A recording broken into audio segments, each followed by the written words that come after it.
We have two new guests today, business owners, local local community leaders. Thanks for joining us, Cory and Elizabeth from the Garden. Oh, Cory, your head's a little cut off the screen there. Oh, oops, my bad. There we Yeah, go. thanks for joining us, guys. Beautiful. Thanks for having us. And so for people who might not know about you guys or your business, tell them a little bit about yourselves. Yeah, Cory and I have been business partners since 2018. We have several companies together. The Gift was our first venture, and is our company where we do plant-based body and wellness care. We've got some balanced hemp balanced serums. We've got rejuvenation hemp bombs, several different plant-based products under that line. And then we also have the Garden International, which is our gourmet mushroom farm. We grow oysters, shiitakes, lion's mane, all different, about 15 to 20 different varieties of culinary mushrooms, as well as some medicinal functional mushrooms as well, like reishi. And then we have one band, which is Cory's patent pending invention. And I'll let him tell you a little bit about that as well. For sure. About one band.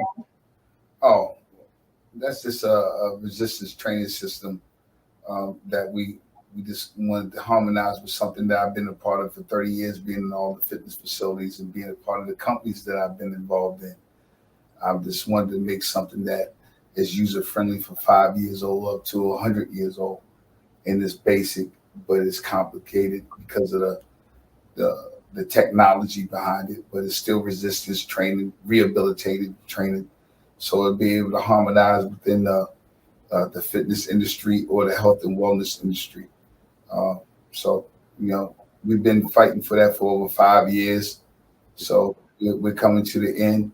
So 1B will be worldwide at some point, going from 2023 to 2020 and beyond. So we just been blessed with that opportunity, but fighting for patents and dealing with the thoroughness of creating the exercise product that is already a lot of resistant bands in gyms. So to be authentic with certain type of adjustable locking mechanisms and things on rubber is kind of groundbreaking. So, but it's been a 5 year fight, and we're coming to the end of it. So it's a blessing. So everything with us, Martin, is why we call the truth in health and wellness, because all our products and everything that we harmonize on, from the cannabis side of the equation to the mushroom and farming and agricultural side of the equation, to the exercise and fitness and rehabilitation side. So everything we encompass is wellness, period, in the story. That's our purpose. That's our goal, is always to give back to the community in that type of respect. So from our products and body care products, wellness, our mushrooms, different types of protein, wellness, exercise and resistance band training systems, wellness. So everything is all about taking care of yourself and loving yourself, basically. That's what we all about. Absolutely. And so I look forward to trying the 1B band at some point. Oh yeah, you definitely get one. Yes, absolutely. And so I know personally I've seen the mushroom box for kids. That was a great project for my little ones. They definitely enjoyed that one. Beautiful. Did they enjoy the food that you cooked with it? I don't even remember if we ate it, to be honest with you. I know we grew it, but I don't remember if we ate it. And that's just I think I actually gave it to my grandmother because she actually likes mushrooms. Yeah, so I think we grew it and then gave it to Nana. Which kind did you grow? The blue oysters? No, it was the pink one, if I recall. Oysters. Yeah, if I recall, it had the big pink color, so that they really like that one. High protein. If I would have put that on one of your salads and called it chicken off the air fryer, you would have ate it and thought it was chicken. I don't know. I mean, I don't mind mushroom. You know, I definitely have seen the benefits of psilocybin and microdosing, but I just definitely don't love the taste of it for the most part. I know you said, you know, it's how you cook it and what you use it with, but you know, maybe one day I'll come along. I'll You'd come be along. surprised. So much mental block to it. I wasn't really even a mushroom eater before we started growing them that much. I had appreciation for the nutritional value, but I had only really tried buttons and bellas, and to me, those were kind of rubbery, you know. And then once I started, you know, learning how diverse the mushrooms are out there culinarily, I mean, they have all different textures, they cook differently, you know, the flavor is different, and just, you know, once you realize how much better that you feel having, you know, those vitamins and the unique nutrients that are in mushrooms, then you turn your mind around to it, you know. Well, the key thing for me being in building fitness franchises around the country, when we used to talk to trainers and about building value in what we do, a lot of times when we had vegetarian and vegans, finding protein was a very hard thing for them to retain muscle. So all these years, I've been missing the boat on the mushrooms, where I'm never going to stop eating meat. So I've acquired a taste for sometimes to balance out with some vegetarian meals with weight, prostate cancer, and colon cancer, and certain things got to be checked as you're getting a little bit older. It just harmonized with me, like, yo, this makes sense, because I had an indoctrinated mindset and approach on how I've seen certain foods from what's on our shelf. And I couldn't believe that I go to the salad bar and I would always put mushrooms in my salad. But all mushrooms, from our knowledge now in education, all mushrooms must be cooked. So sometimes we miseducated, thinking we're following things that's healthy, but we're going on what somebody's telling us, or instead of us doing the proper research and educating people on a more harmonious way of dealing with different types of food, and not compromising the things that you love, but it's expanding your mindset on, how you approach what you're putting in your body. Yeah, I mean, I agree with you.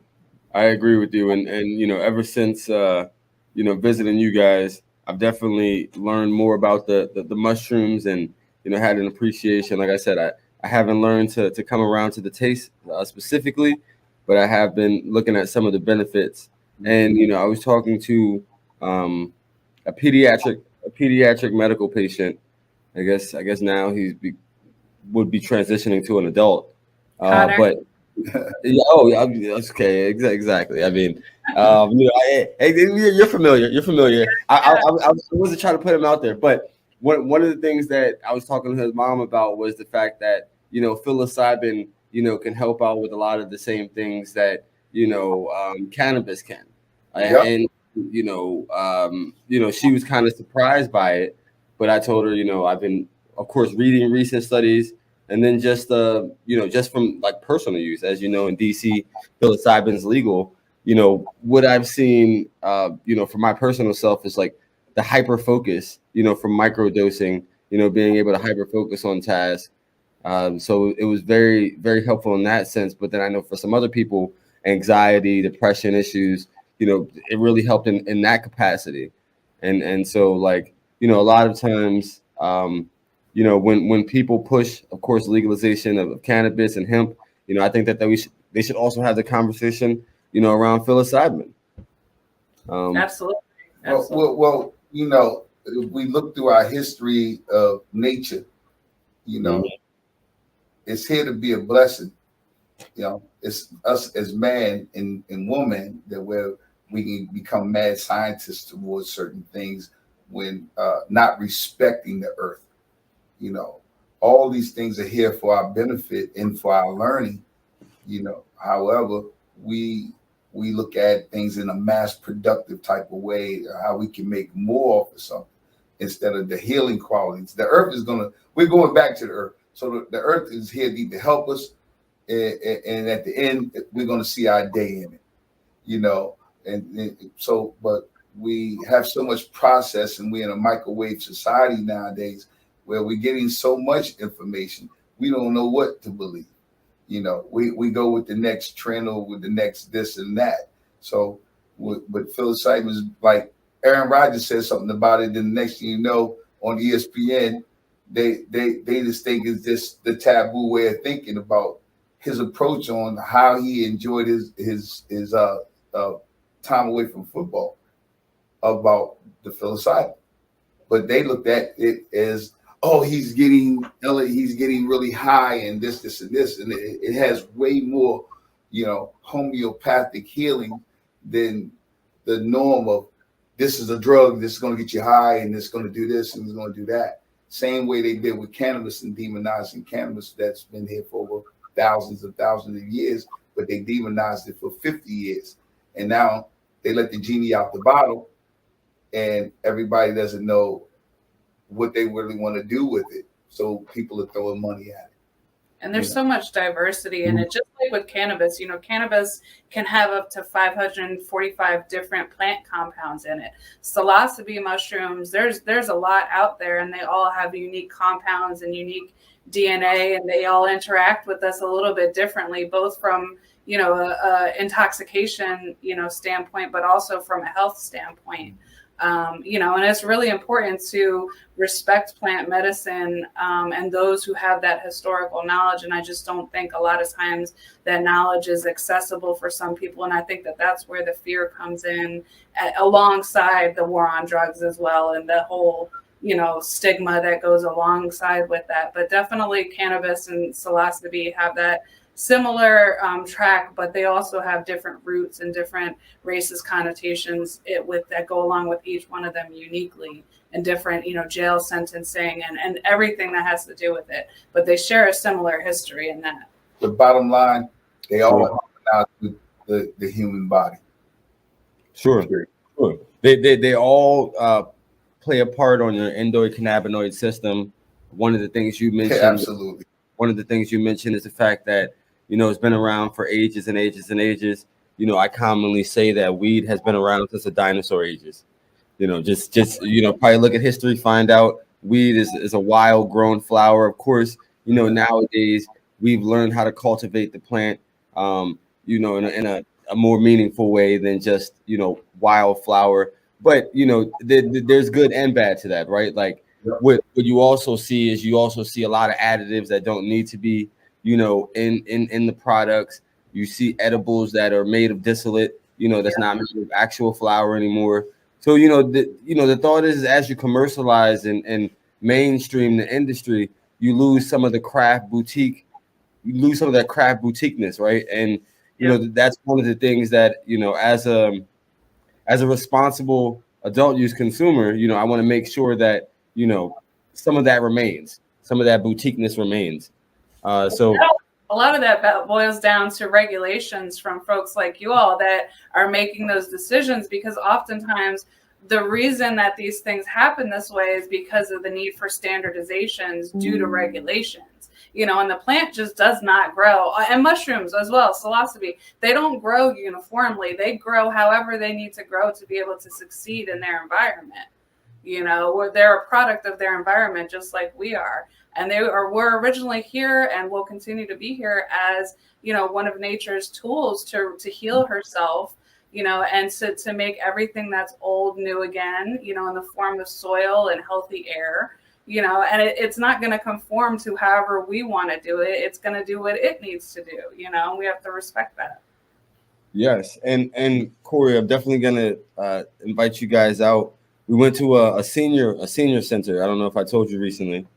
And we introduced them to CBD, I saw that on social. And so like at first it was, there were some people who were skeptical. I remember we came in, that's the weed stuff. Yeah. That was kind of how I started my conversation, because I think that, CBD should be a way to wean seniors who are a little more on the fence about it because of, the notion of, cannabis being bad and, it must be combustible, a product, so one, just informing them that you can consume in many different ways, many different volumes, And then the great part about being a responsible adult usage is you start learning your dosages, and you start learning, what interacts better with you. And the thought is like, as I told him, the central reason, we're all using, medication is for pain, right? And the root cause of that pain, Relief. yeah, relief. And the root cause of that pain would be inflammation. And there isn't much better things that could help the inflammation, than cannabis.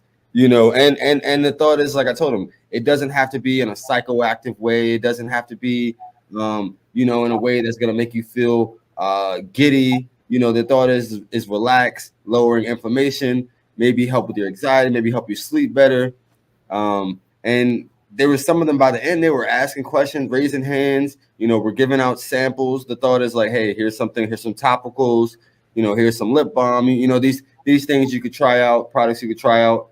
And they were excited. They were excited about it because they were. Topicals are definitely the gateway to people with the fear, because you're not ingesting it. You're definitely not feeling any type of psychoactive effects whatsoever. But also, you cook, like we used to have culinary chefs cook with the cannabis, and it being your cuisine, Sure. So, I use hemp oil a lot in my cooking.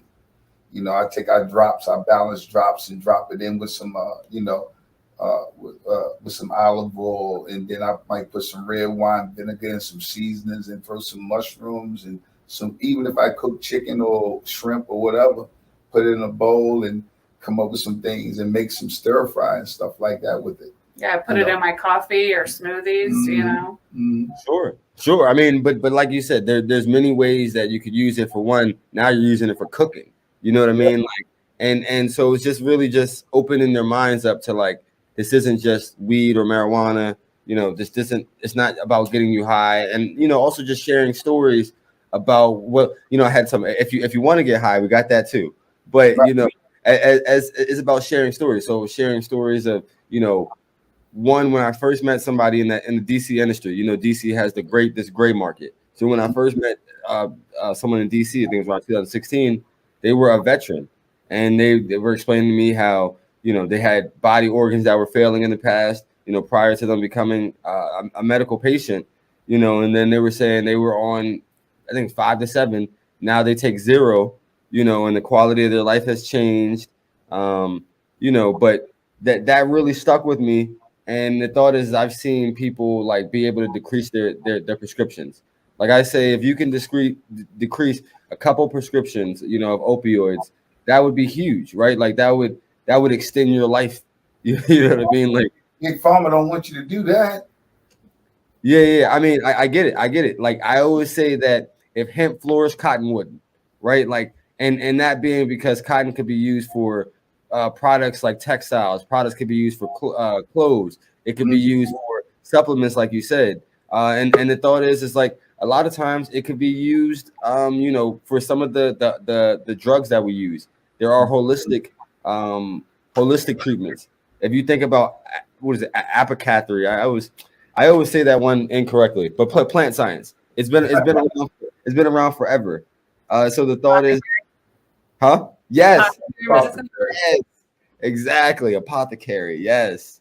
Exactly. Yes, it really only changed, somewhere I think in the 1930s or so, when a pharmaceutical company bought a marketing company, and then those two things started going hand in hand. And pharmaceuticals, like a big part of what their budget is marketing. And when you travel to other countries, you see they don't have commercials for pharmaceuticals like they do here. It's insane the amount of commercials that we have for pills here.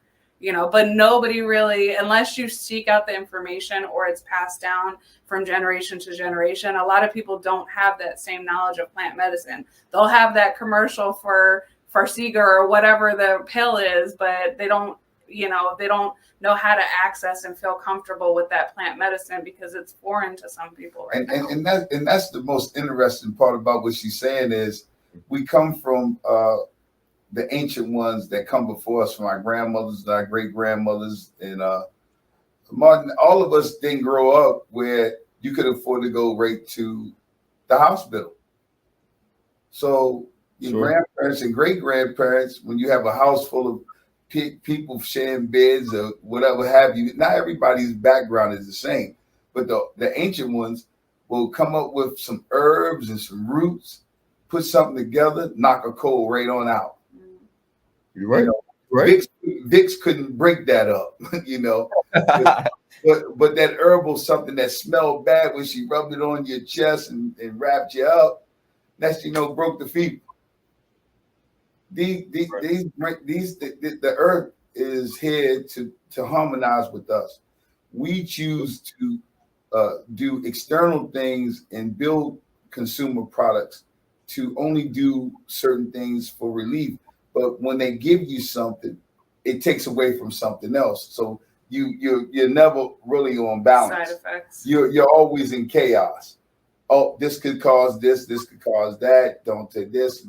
Mm-hmm. With your doctor. Boo, boo, boo, boo. So when you're dealing with the cannabis industry or anything of wellness, from farming and agriculture to whatever, the harmony is in the earth, in the truth of the products. You don't have to do, like you said, distillates. We do full whole plant. We keep the truth in everything that we do. That's what we're going to deliver, and that's our purpose in the world. So we thankful that you had us to come on here and we discussing these type of issues right here. So no, of course. I mean, and just to segue, change gears. How do you see this business being involved in the local community? I know that you have a mission to care for the kids and the community. So how do you see this business giving back, to the community? Well, I'm a truth teller. I'm different from Liz. Liz and I are different on that. She's got a lot of hope for this community, for a lot of communities. Me, I think we need new blood like yourself and Mr. Branson and the youngest, dudes that are coming into the community to be a breath of fresh air and come with a brand new, so to speak, look at things. Sometimes when we have indoctrinated thinking, we have indoctrinated people that have been in positions when these laws were in effect. Now the laws are evolving and changing a little bit. So sometimes we need guys like yourself to get behind us a little bit more where we should be. It's no reason the city of Law should not have a greenhouse, an urban greenhouse in this community. We've already proposed these type of things behind the doors quietly. We want to help train and help it make sure that it's managed properly because we don't want it to go away. We want people to look at this type of culture as far as cannabis and farming, as far as with food, what we do with mushroom growing and anything else. We want to be able to let them understand some of the things that we just started to understand after 25 years. I'm 50. So I've been indoctrinated in the way of thinking too, that's been opened up to me. And I think you and the council members that are on the board and the breath of fresh air that we're starting to see, I think we can be very aggressive in our approach on how we can bring these type of harmonious things going into the future, step by step, brick by brick.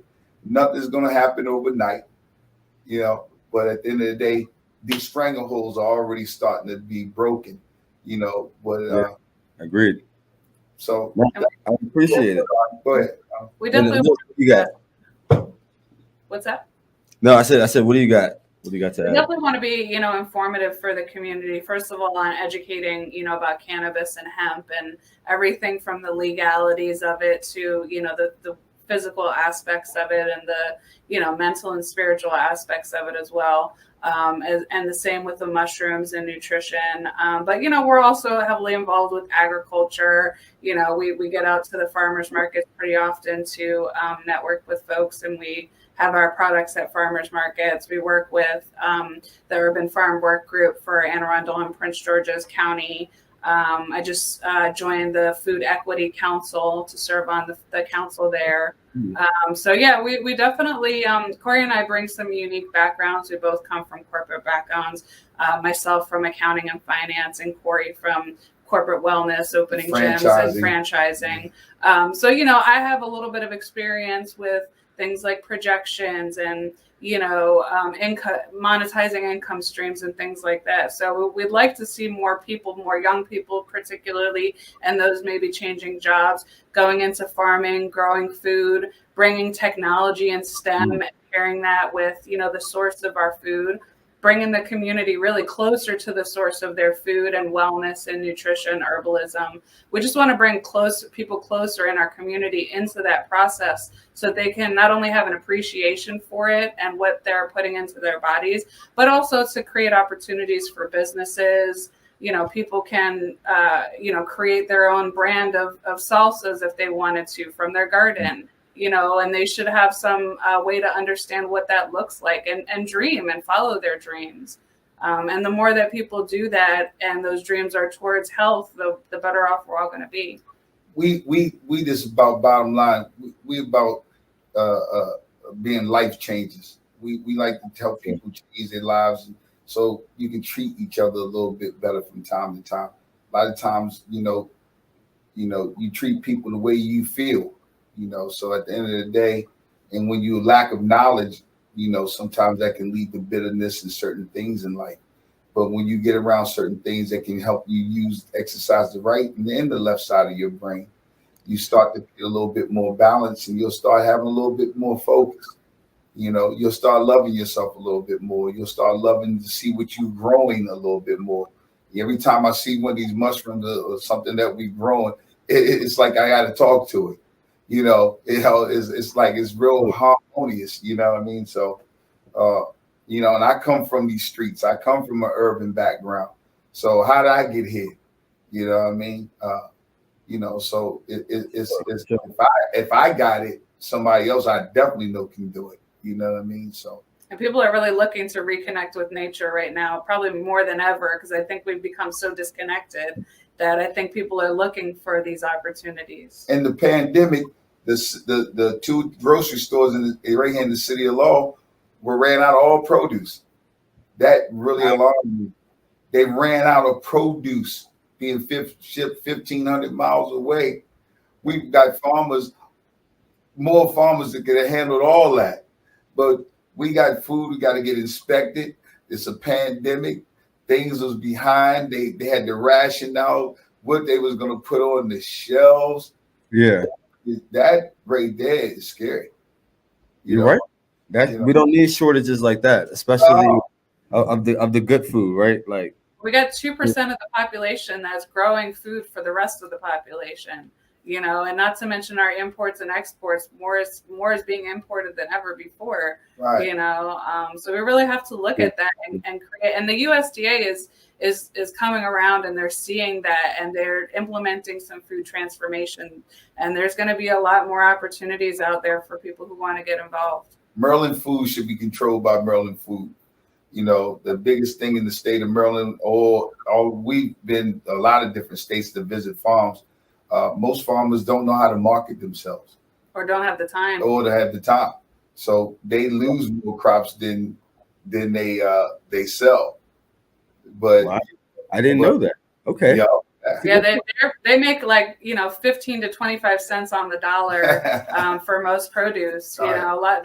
The suicide. I just heard the suicide rate for farmers has gone up 40% in the last 10 years. And then you got to look at they only can get part-time help, and then the guys that they got on the farm or the young ladies they got on the farm got to take another job here and there to harmonize and live in the state of Maryland.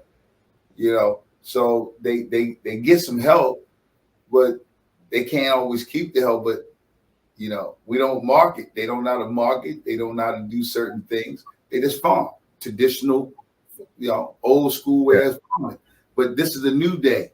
We have a lot of people under 35, 40 that are looking to harmonize with farming. So, it's engineering out there, it's hydroponics out there. It's a lot of different things that we're starting to expand on and find out about how to have an irrigation system. So it's a lot of opportunities out here for these kids.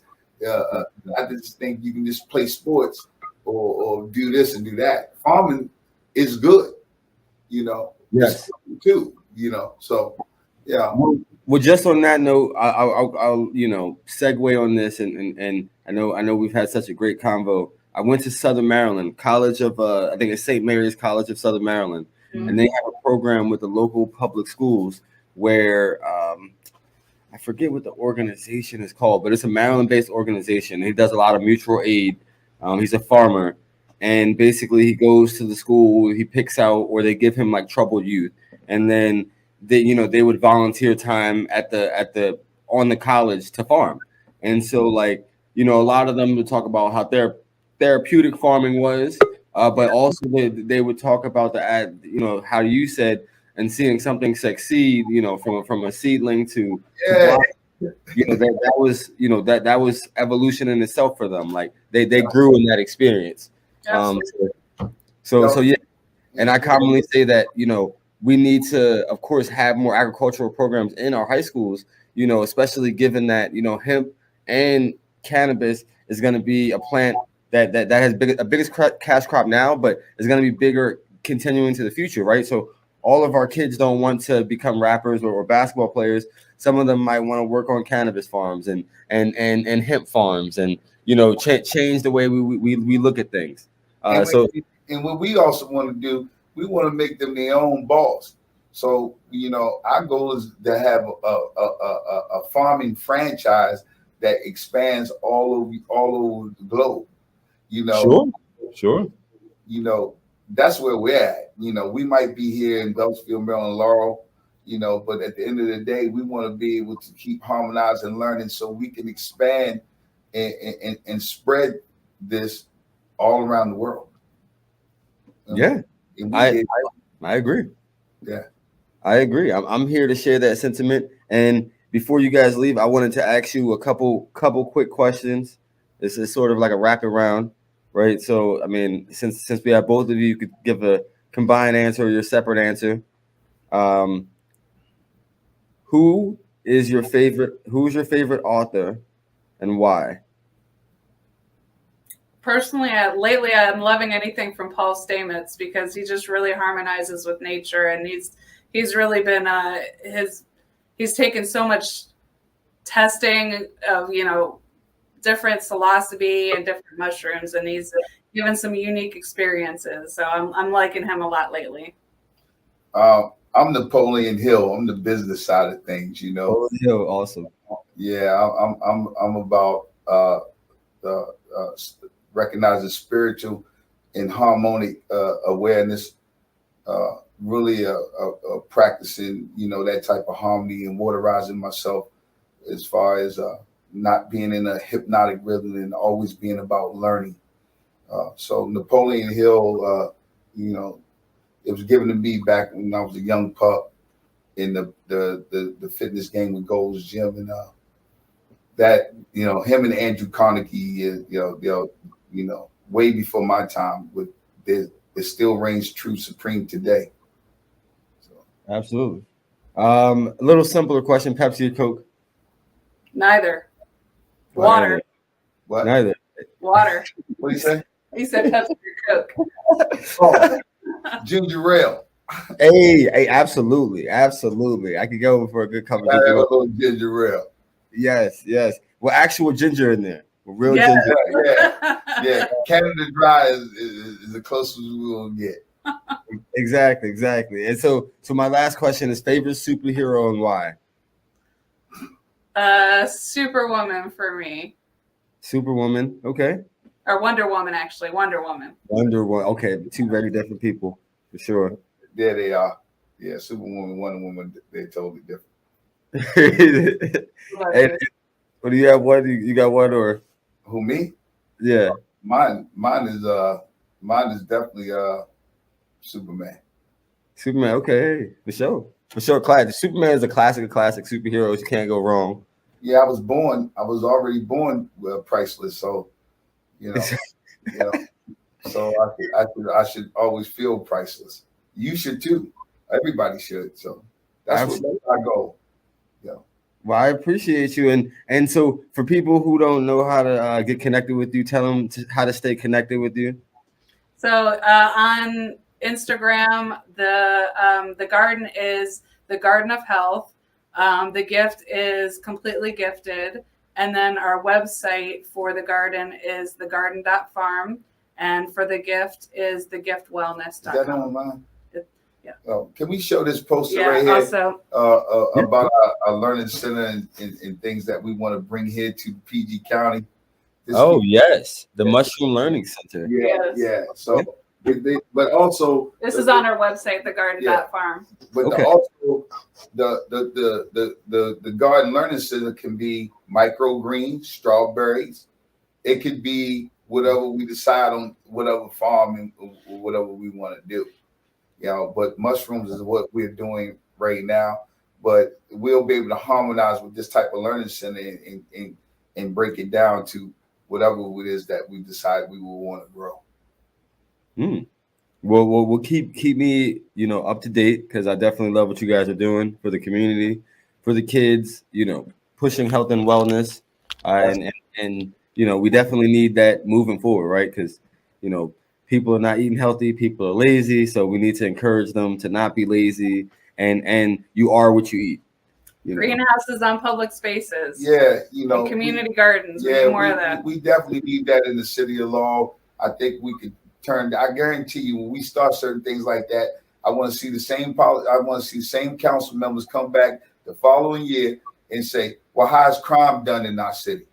Well, has this number went down? Has that number went down? Because we have more community involvement, so that's what I'm praying upon. Why congratulations on you being newly elected and all you gentlemen. That's what we are praying upon, that we move law and throughout PG County and expanding into other counties, that we can harmonize and really make a real difference and be important, So we don't want to be sitting here around talking about it. Believe that.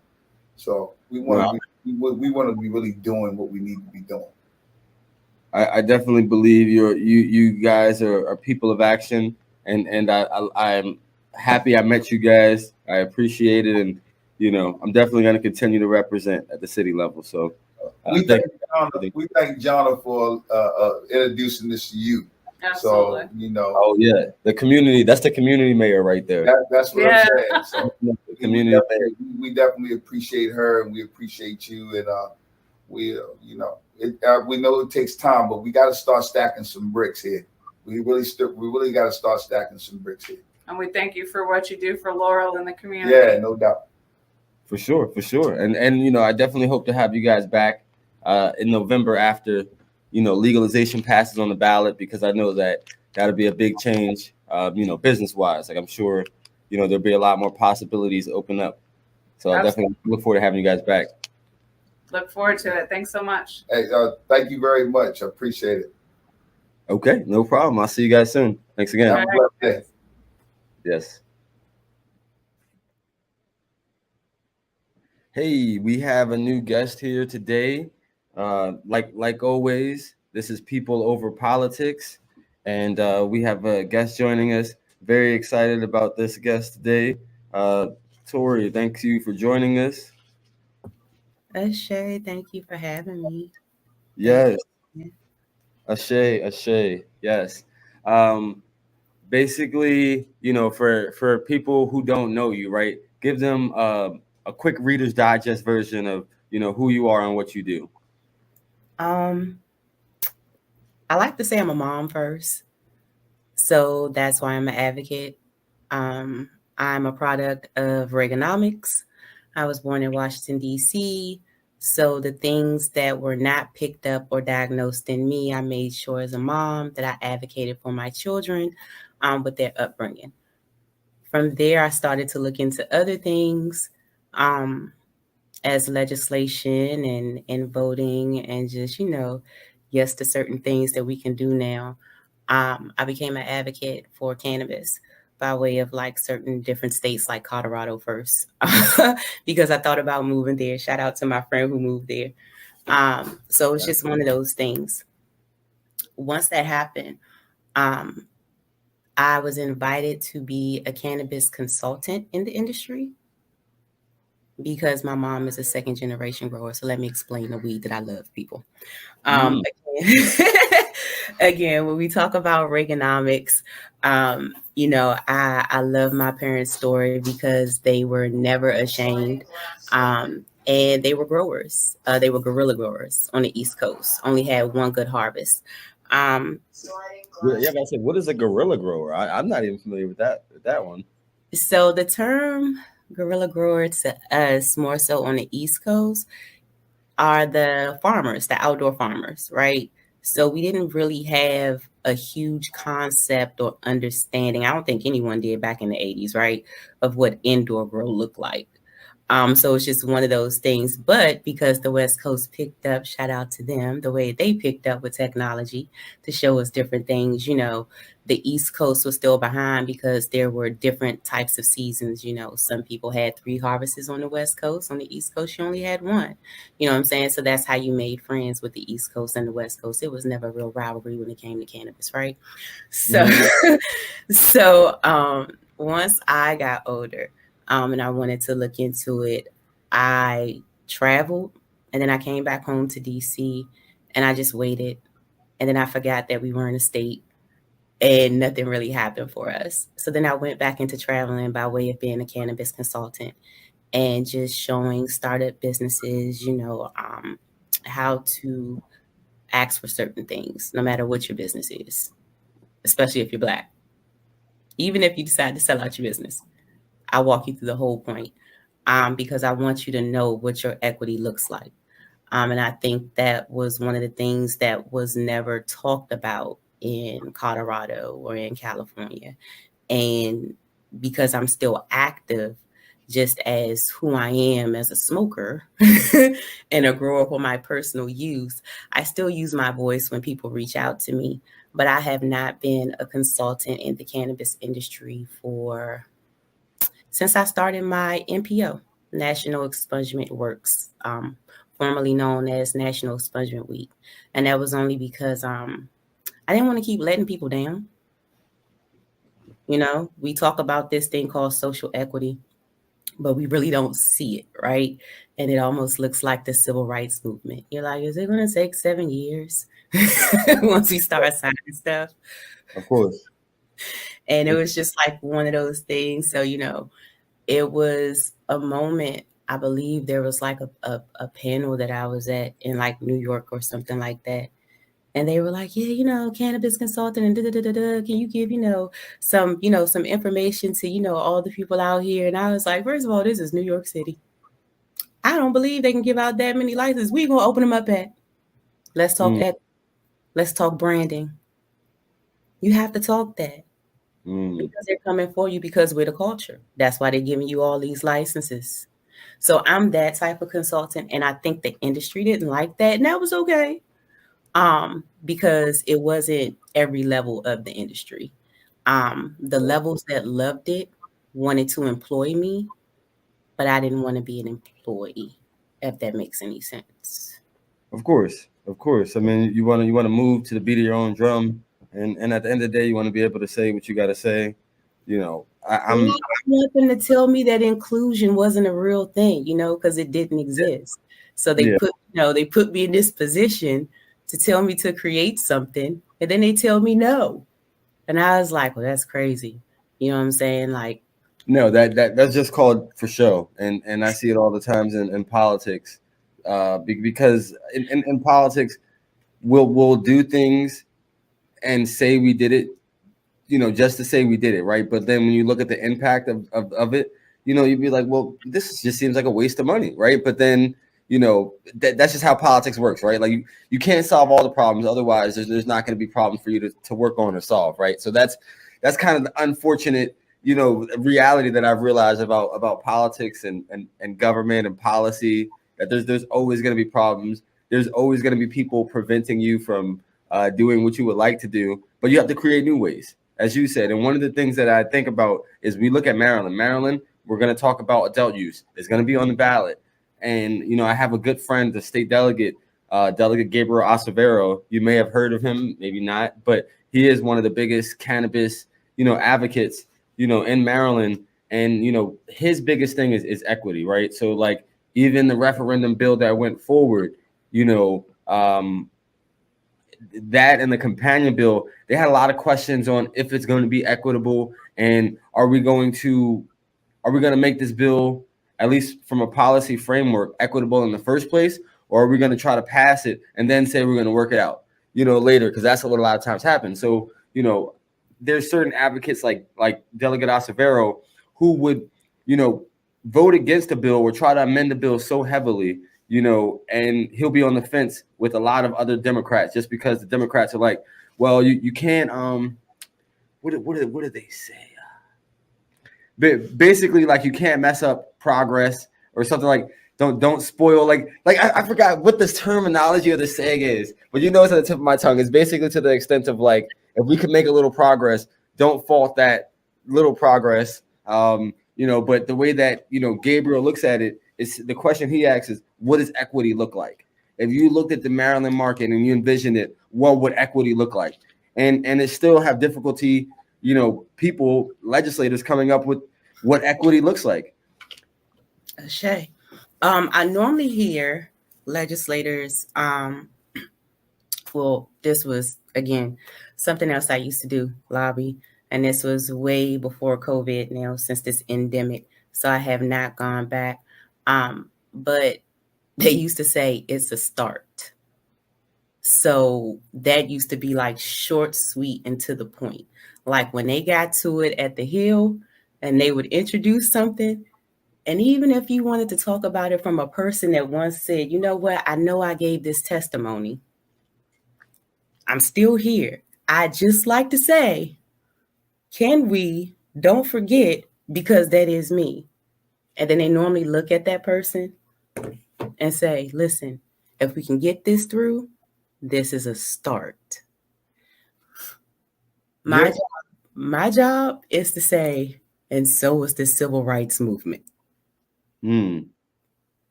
That's true. That's true. I mean, the thought is a lot of times it just moves slow. Like policy moves slow. Maryland's taking its own time. We've been looking at adult use for several years. We've had a medical program for several years. To be honest with you, we could have passed it as a state legislature, but it was taking so long, and we've left it up to the voters, right? But the thought is like, things just take forever, right? Because they're gonna say we need a study group, we need a work session. No, we've studied this long enough. We don't need another work session. We don't need another study group. The people have already said 60 to 70% of people said they want, adult use, right? So let's figure out how to get there. We've known that for a long time. We've known since before time that cannabis had some benefits. We've known, especially since the 1944 LaGuardia report, that it had scientific benefits. But the thought is like, still to this day is Schedule 1. Still to this day is taboo. I introduced CBD to a group of seniors, and I was kind of shocked because the thought is like, at first coming in, that's the weed stuff. But leaving out, they're like, questions, right? Because all they know is the opioids that they've been prescribed for years and years. And so like, they love learning about different options. It's a stigma. We're erasing the stigma. It's going to be forever. We're still doing it. I would play devil's advocate to the come on. I'm not calling it forcefulness of like the come on already. Yeah. That perspective is not that of equity, right? I agree. So to me, that perspective, and I'm not mad, would be the perspective of politicians and MSOs, right? Because technically speaking, how many of the social equity applicants would really, really, really be ready, right? And I only ask that because the last time I assisted someone I think it was like 4 years ago, maybe 5 years ago. I think you had to have at least 2.3 million in assets. So when you talk about certain things, it's just having social equity at the table to begin with, right? Sure. From beginning to end. When you do that, you also allow a more privileged voice, like the MSOs, to come in and say, okay, well, now that we heard you out and we're writing all these things down, let's talk taxes. We're still equity. So I feel as though we would have a chance to talk about where taxes could go. Because I'm also an entrepreneur at this table. So if you're taxing me, let me have this conversation as well. And I think a lot of times in different states, we don't do that. We wait until we draft and then we tell social equity is good because it has the word social equity in it. Yes.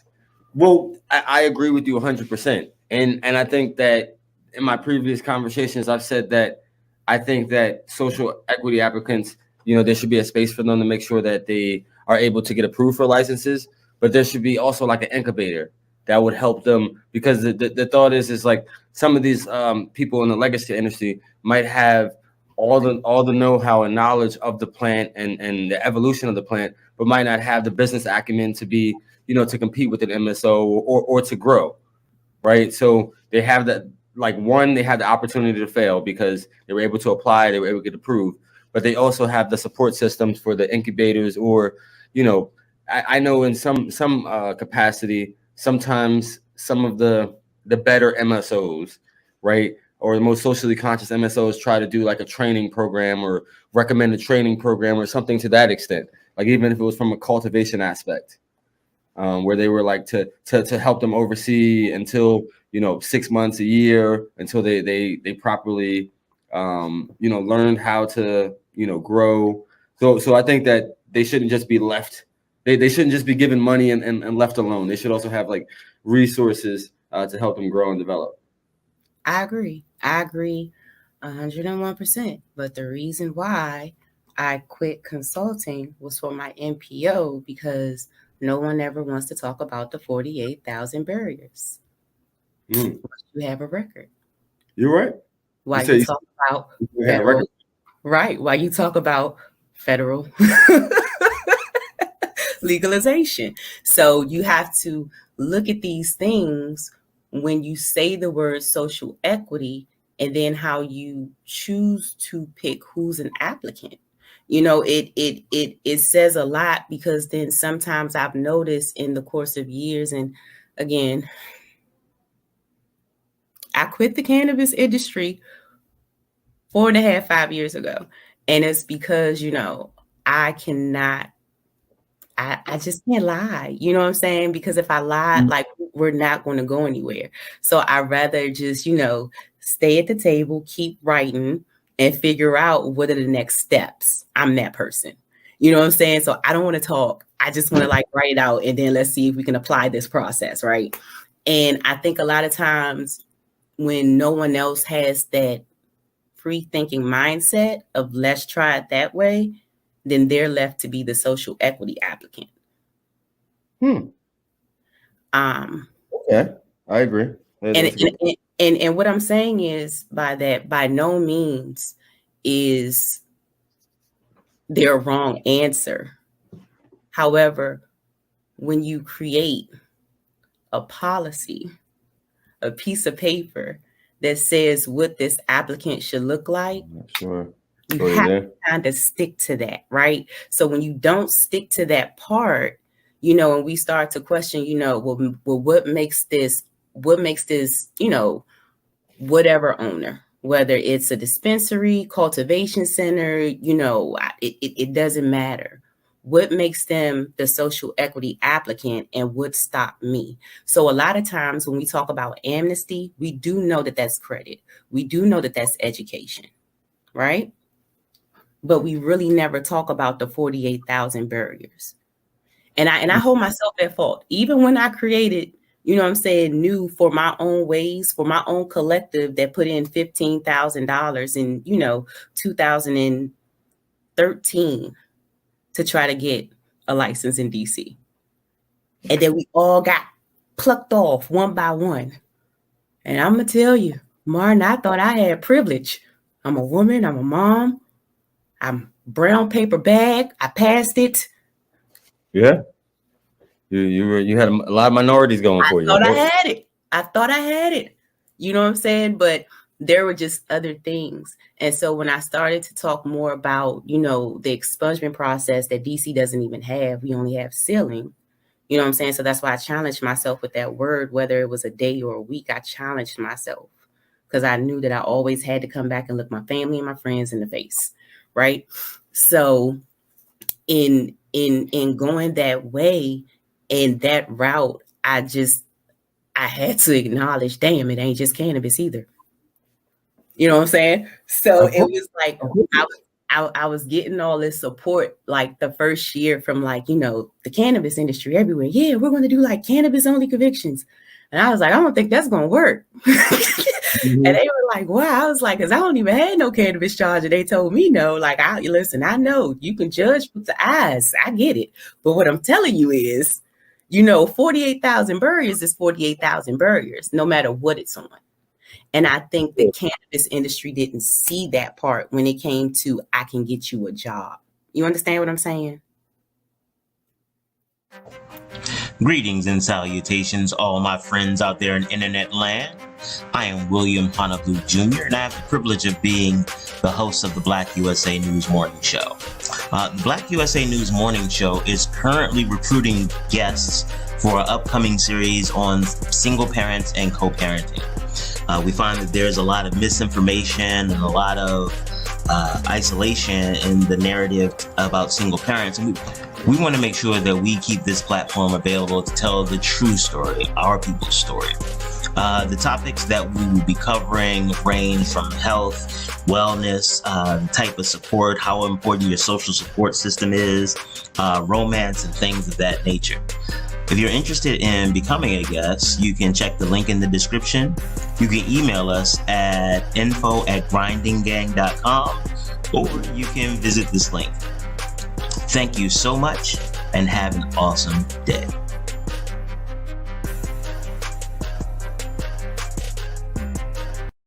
So a question I have is, you're a canna mom, you're an advocate, you're a nonprofit executive.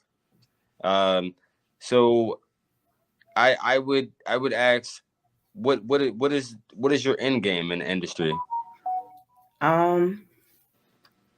What it always was in the beginning, I just want to, sell my weed and pay taxes. Sell my weed, and I'm writing that down, taking notes, and pay taxes. I commonly say the only thing you're promised is to pay taxes and die. So, right. Not unless you're a social equity applicant. You said what? Not unless you're a social equity applicant. So a lot of the social equity applicants, they have lower taxes or forego taxes in a lot of these places. Well, I can't speak for all. I can only speak for myself as a social equity applicant. When I think you said that we identify as legacy. Yeah. So here in DC, we identify as the traditional market. Traditional market. Okay. Mm-hmm. Yeah, but same terminology. Yeah, same terminology. Yeah. I mean, listen, because of the policy, and everything that we're seeing on TV, everybody's like, oh, okay, name change, switch. So, but sure. That's how politics work, right? So, sure. We're trying to see how this word works out, in Michigan. They've been, using this word for about 1.5 years now. So, it's almost like, again, as a lobbyist, like you're just poll watching and things like that. You know what I'm saying? You just want to see what happens because you want to grab that draft, bring it, or template, bring it to your state. Of course. And you want to replace some things. Of course. I mean, and, we talked a lot about equity, and I think that there's equity in the business side of it, but a lot of times I like to mention from the criminal, legal, reparative, restorative justice side, right? So, we need to make sure, and I'll say it as many times as we need to.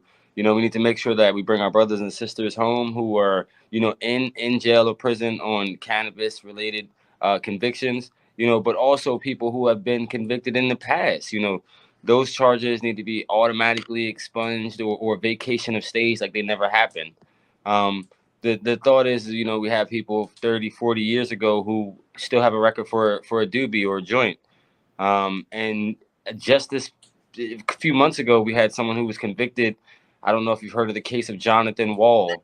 I definitely did an interview earlier on with his mom, Mitzi Wall, where he was facing basically a RICO charges for conspiracy to distribute cannabis across state lines, and several different kilos he was conspired. But it was an informant based case, and as we said, it was related to cannabis and in a state of which is probably going to pass on the ballot next year.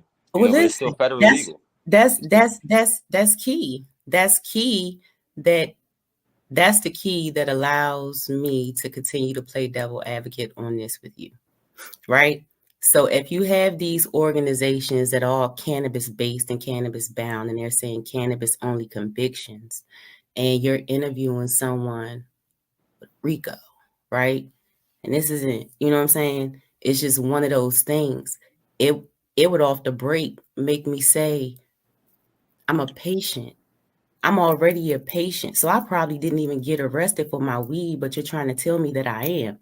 I'm getting arrested probably because I don't want to work at McDonald's for like $5.25 an hour. And I probably want to sell this motherfucking, I probably want to. I understand. I get you. I understand what you you're know what I'm saying? So there's other ways that I have to be an entrepreneur in order for me to feed my habit, because no one is really teaching me about microdosing, about harm reduction of this thing that isn't even called medicine yet. You know what I'm saying? When we talk about past cases, which I don't like to call as cases, past records. So and it's just a feeling, you know what I'm saying, that leads me to play that devil's advocate to allow or to challenge the cannabis industry to think that way, because I promise you, it's common sense to the courts and they find other ways. You know what I'm saying? So to just be like, it's a cannabis this, it's never that when you're Black. I don't care what you say. You said it's never that what when you're Black? It's never just a cannabis charge when you're Black. Oh, yeah. I got pulled over first. I know you lying. Yeah. No, I mean, hey, trust and believe. Like, driving while Black or having cannabis while Black. Yeah. No, it's not the same as having cannabis while white. And it never was. So sometimes it's okay to partner and rally with your ally, but there are times when we have to be realistic in our conversation with our allies. Hey, don't stop there, because there's other charges, at least to me, so don't stop there. And I don't mind talking them out, because the cannabis industry, and I'm a part of this, stole the word equity. They stole social equity. Social equity is not created by the cannabis industry, but the only industry that uses it and rates it the most is the cannabis industry. Well, given that's because it's the hyper commercialized market right now, right? So a lot of them are using that as a buzzword. It doesn't necessarily have value, but it's a buzzword and it's sexy. And if I check this box, we're good. So I'm being critical, but I'm also being what did they say? Like a nihilist. I'm being a nihilist of the situation, because I realize that the system is flawed, and I'm calling it out, but I guess in my own way. I mean, the best way to me that you did it, I'm not in Maryland. I mean, I'm close, but that rep that you said to me, like, one thing about politics, they're going to stay employed. So why not put the best one in there all the time? Mm-hmm.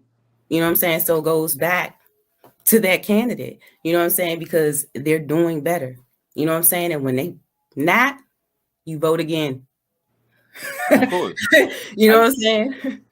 Yeah, and you know, just for me, I'm a little bit of like, I would call myself a people-oriented politician, right? Like I'm looking at policies that change lives, but I'm also thinking about like being a visionary and revolutionary, right? Because like in politics, a lot of people are scared to do anything monumental. And you know, I don't think that should be the case. You know, like I ask whoever's the next governor and anything, are you going to take it a step further and allow further currently convicted prisoners the right to vote? You know, in a couple of New England states, they have the right to vote, and you can't explain to me why their right to vote was taken away in the first place. You know, like, and so like, but that's a radical idea, saying that like, you know, and asking them this question, you know, should they have the right to vote? Because the truth of the matter is, they should because um, they're counted on the census. So whatever area, whatever prison they're in, they're receiving money for that body. But you know, that person doesn't have a voice on their local representation. But that's by design, because they don't want to expand the vote. They don't want more people to have to, you know, cater to, and you know, things like that. They don't want to have more people to be aware of things that are going on. You know, if you have an awakened mass, you know, you have a problem. Listen, I rarely say this. I normally say some other words around this.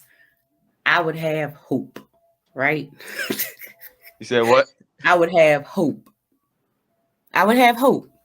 I would have this. I would have this hope that, you know, one day I'm a vote locally. Hear me out. Yes, exactly. You look like I have it exactly. Yes.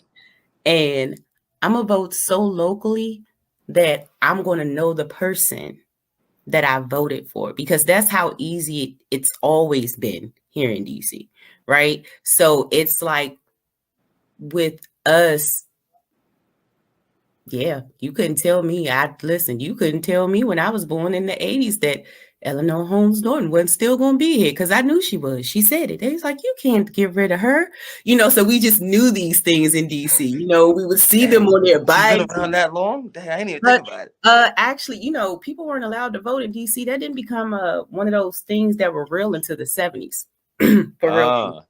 And she was the first. You know what I'm saying? It was a beautiful thing. And I remember her being on like the late night shows and everything. I'm like, man, you know what I'm saying? But now I'm looking at the things that's going on in DC, and I'm like, man, I'd be glad when you retire, because I don't want to vote you out. I love you. So you know, it'd be like one of those things, right? Huh. So no, you learn something new every day. I didn't know, you know, about the voting since the 70s. I didn't know she had been in there that long, because I actually worked on a few DC races. You think DC it's just politics. white people? Huh? You think it's just white people?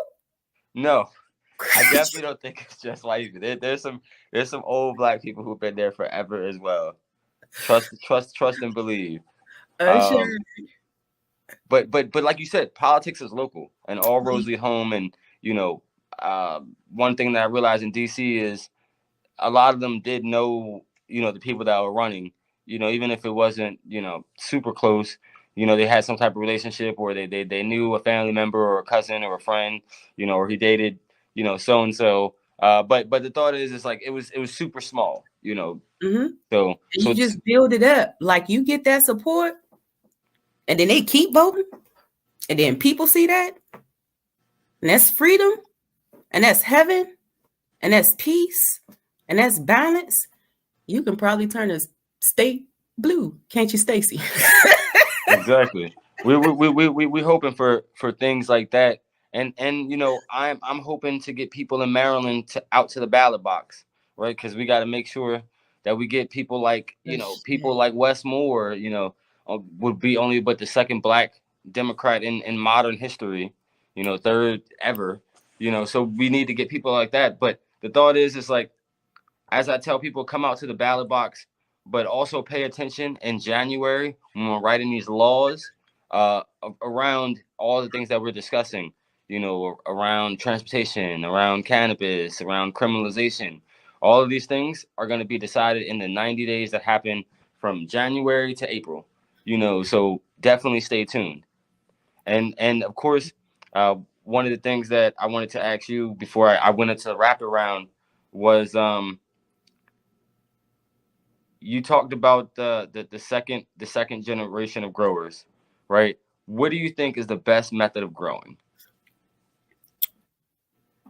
Outdoors. I know it's right, because what are you growing for? Well, you know, I mean, exactly. it's how it started. How would you have known?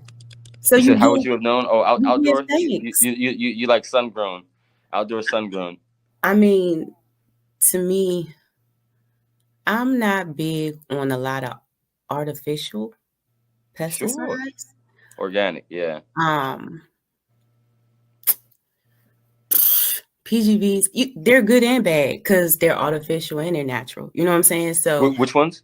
when you think about some of the newts that are in, like, you know, I probably should name companies, that would be messed up. But I do have a company though that I do use if I go indoors. Like, I really, really love this company. They're all organic. So I mean, because you do look for things like that, or they try to be like, you know, at least 90% organic, right? Because those type of things are very, very important. But you just can't control it. You know, testing is so real that I think, like, yeah, like guerrilla growers, like growers like me that like really love medicine, will never stop, right? Because we're scared of regulation and how it may put us in this bind to medicate on something that wasn't properly tested, or flushed, or grown right.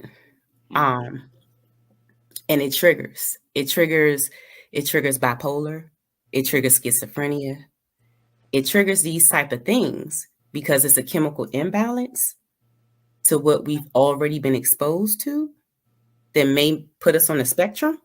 So when you think about lead, when you think about inhaling certain things, whether it's, you know, gas pollution, or, you know, if you experience someone, let's be honest here, in the 80s in certain cities, you don't know the smell, you know, of crack if you never cooked it, you know?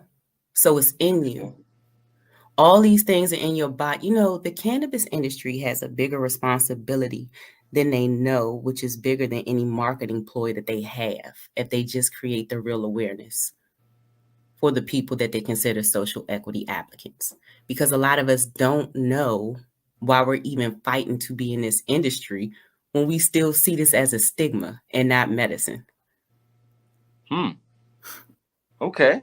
Okay. Hey, you're right. You're right. I agree with that. I agree with that wholeheartedly. And you know, I had a couple rapid questions for you.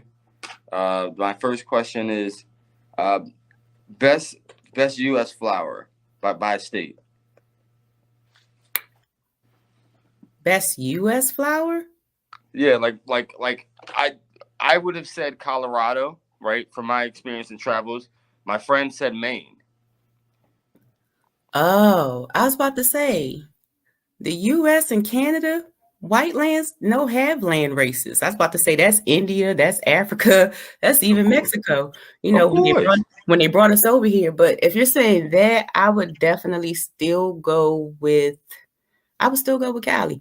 I would go with Cali. I You will go go. with Cali. Okay. Honestly, I would go with Portland. I would go. I'm on the West Coast with it because I see the harvest. You know what I'm saying? Yes. I see the abundance. You know what I'm saying? Like YouTube shows you can see what people can grow with, you know, 16 plants Of course. outside. You know what I'm saying? But look at the trees over there. So, you know, there's beauty.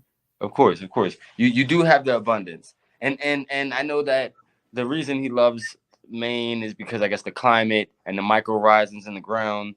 But they did have some very clean organic stuff. That's all I will say. And so favorite strain. Favorite strain. My favorite strain would probably be a mix that someone made one time, and it like someone bred it. Okay, so potluck.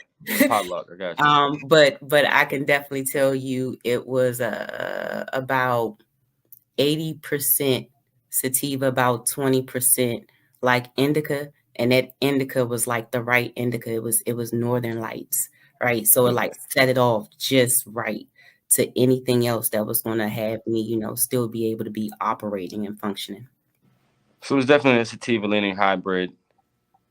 Okay. And the last question I would ask you is favorite consumption method. I'm a smoke. It's Understood. it's definitely Is in it? a leaf. It's in a naturally cured leaf. Yes. Oh, okay. I was gonna ask sheets and funnel, but you said no, naturally cured leaf. I got you. I got you. I got you. Well, I appreciate it, and tell people how they can stay connected with you. Of course, we look forward to seeing you soon at the expungement clinic in October. So definitely tell people otherwise how they can stay connected with you. Yes, stay in contact with me right now for this month because it is our week of action and awareness, which is the 18th through the 25th. You can go to www.newxnow.org, or you can go to Expungement Works at Instagram, or you can just, you know, shoot me an email. You know, I'm over there. I'm at Torie at newxnow.org. And if I'm delayed, you know, there's multiple reasons, but don't charge it to my heart. Absolutely. You know, time slows when you're having fun. But I appreciate you, Torie. Definitely look forward to connecting with you, and you know, continue doing the great work. All right, you guys be easy. Yes, for sure. Peace. That was this week's episode. We had 2 new guests, so stay tuned. See you next week.